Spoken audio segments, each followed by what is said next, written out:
तू आणि मधुगंधा कॉलेज मैत्रिणी होता, आहात मैत्रिणी, आणि आय थिंक 20 वर्ष झाले असतील. उशिराने काम मिळालं, काही तक्रार?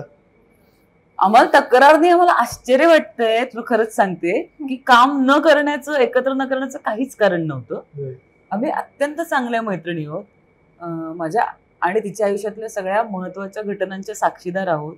तिच्यामुळे माझ्या आयुष्याचं बरंच भलं झालंय. म्हणजे अगदी मी मुंबईत राहायला येण्यापासनं कुठच्या हॉस्टेलमध्ये जागा आहे, माझं पहिलं घर घेणं, माझ्या पहिल्या घराला मधुकृपा असं नाव दिलंय.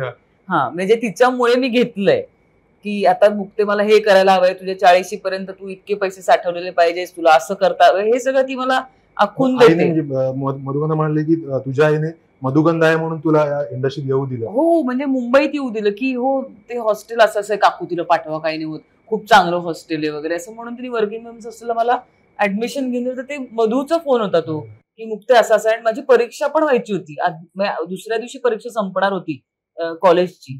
म्हटलं मध्ये उद्या शेवटचा पेपर दे, म्हणजे परवा ये, इकडे मॅडमशी बोलून ठेवते, आणि मग मी आले. ते त्या अनेक तरी सुद्धा आम्ही इतक्या वर्षात कधीच सरप्राइझिंगली ना नाटकात एकत्र काम केलं, ना सिरियल मध्ये काम केलं, ना सिनेमात काम केलं.